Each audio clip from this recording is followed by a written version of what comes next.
थे। बहरहाल इसका जवाब लूंगी सर, लेकिन एक और बड़ा अपडेट सामने आया है और किसी भी वक्त ईरान रिटेलिएट कर सकता है, यह खबर सामने निकल कर आई है। सुपर अलर्ट मोड में ईरान की सेना पहुंच चुकी है और किसी भी वक्त रिटेलिएट यानी कि बदले की कार्रवाई ईरान कर सकता है, किसी भी वक्त ईरान पलटवार कर सकता है। ये बड़ी खबर, बड़ा अपडेट आपको दे रहे हैं। सुपर अलर्ट मोड पे ईरान की सेना है। देखिए, ईरान को लेकर कई तरह की बातें कही जा रही है, लेकिन ईरान भी अपने आप में अडिग है और ईरान भी इस चीज के लिए तैयार था। तेजिंदर सर, मैंने आपसे सवाल पूछा था कि इससे पहले ईरान भी कई मोर्चों पर घिरा हुआ है, लेकिन अभी जो अपडेट आया कि ईरान भी किसी भी वक्त रिटेलिएट कर सकता है, तैयारी तो ईरान ने भी अंदर खाने कर रखी थी। देखिए जैस्मिन, ईरान जो है इस वक्त दुनिया की आप कहें कि सबसे ज्यादा मिलिट्री बिल्डअप जो है, जो मिलिट्री पावर्स हैं उनमें से एक है। सबसे ज्यादा स्टैंडिंग आर्मी जो है, रेवोल्यूशनरी गार्ड्स हैं ईरान के पास। तो किसी भी सैन्य अगर आप कहें स्तर पे ईरान कमजोर नहीं है। ईरान को लगातार कई ऐसी कंट्रीज सपोर्ट कर रही हैं, जिसमें चाइना है, रशिया है, क्योंकि जो एंटी अमेरिकन ब्लॉक है वो लगातार ईरान की मदद कर रहा है और ईरान के पास ऐसा आर्सनल है, ऐसे वेपन्स हैं। बेशक अभी ईरान के पास न्यूक्लियर वेपन नहीं है, लेकिन ईरान के पास कई ऐसे मिसाइल्स हैं जो अमेरिकन बेसिस पे अटैक कर सकते हैं।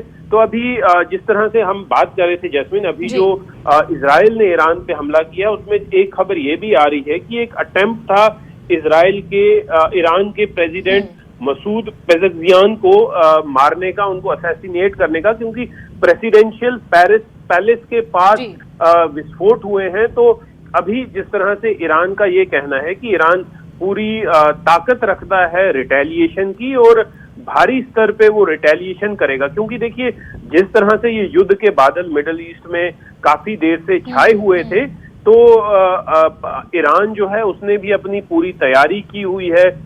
हमने पिछले कई दिनों में देखा है कि कई जो ईरानियन सपोर्टिंग कंट्रीज हैं वो भी खुले तौर पे ईरान की मदद में के लिए आए हुए हैं।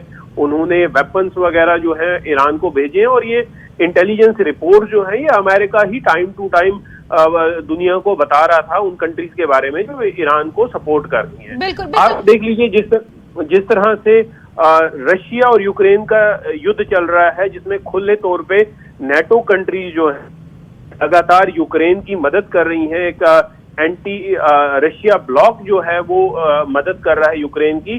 वैसे ही हालात अगर कहीं मिडल ईस्ट में बन गए कि एक एंटी अमेरिका ब्लॉक जो है जिसमें चाइना, रशिया मुख्य तौर पे कंट्रीज हैं, अगर वो ईरान की सपोर्ट में आ जाते हैं, ईरान को खुले तौर पे वेपन और पैसा सपोर्ट करते हैं, तो कहीं ना कहीं ये जो युद्ध है ये काफी लंबा खिंच सकता है। जिस तरह से हम देख रहे हैं कि पिछले 3 साल हो गए हैं यूक्रेन और रशिया का जो जंग है वो चल रही है, लेकिन देखिए नुकसान वहां की आम जनता का होगा, आम जनता मारी जाएगी। ये हर एक कंट्री को ये सोचना चाहिए कि एंड ऑफ द डे जो नुकसान है वो आम जनता का होता है। लेकिन अभी युद्ध के बादल छाए हुए हैं। ईरान डेफिनेटली, जिस तरह से ईरान ने इस बात की घोषणा की है कि वो रिटेलिएट करेगा इस युद्ध, ये जो उन पे कार्रवाई की गई है, अब देखना ये बाकी होगा कि ये रिटेलिएशन कैसी होगी।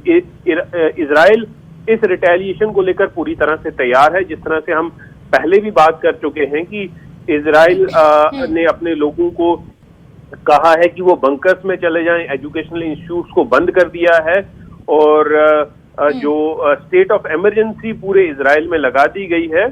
तो कहीं ना कहीं ये युद्ध के बादल जो हैं ये काफी गंभीर रूप जो है वो ले रहे हैं।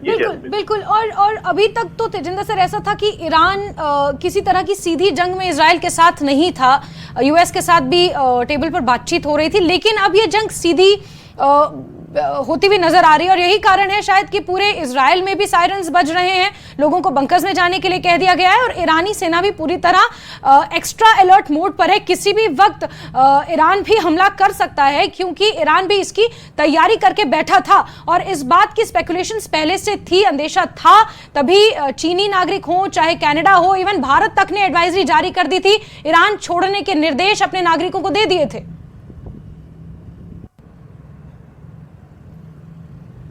जी तेजिंदर जी। जैस्मिन, कई कंट्रीज ने लगातार पहले तो कोशिश की थी कि यहाँ पर जो हालात हैं मिडिल ईस्ट में वो ऐसा रुख ना लें जहाँ पर जंग के बादल जो हैं वो छा जाएं। लेकिन एज अ प्रिकॉशनरी मेजर कई कंट्रीज ने अपने जो लोग थे वहां पर, जो सिटीजन थे, जो इन कंट्रीज जो ईरान में या तो घूमने के लिए गए थे या वहां पर पढ़ रहे थे, उन्हें वहां से निकलने के आदेश दे दिए थे। एक ऐसी एडवाइजरी जारी कर दी गई थी कि लोगों को ये कहा गया था कि आप वहां से निकलें। भारत ने भी पूरी अपने जितने वहां पर नागरिक हैं उन्हें वहां से निकलने के लिए कहा था। तो कंट्रीज तो ये समझ चुकी थी कि वहां पर हालात जो हैं वो सामान्य नहीं है। कई कंट्रीज ने वहां ईरान से जो उनके दूतावास के सदस्य हैं, जो दूतावास का स्टाफ है, उसे भी कम कर दिया था, वहां से निकाल दिया था। तो ये बात अब जग जाहिर हो चुकी थी कि जो हालात है मिडिल ईस्ट में वो एक सीरियस टर्न लेंगे। जिस तरह से आपने कहा कि इजराइल और ईरान के बीच में डायरेक्ट कॉन्फ्लिक्ट नहीं था। रिसेंटली अगर आपको याद होगा, जब इजराइल ने गाजा पे ऑफेंसिव लॉन्च किया था, उस हमले के बाद जिसमें हमास के लोगों ने इजराइल में पार्टी गोअर्स और लोगों पे एक सरप्राइज अटैक लॉन्च किया था, उसके बाद जब इजराइल ने रिटेलिएट किया था। बिल्कुल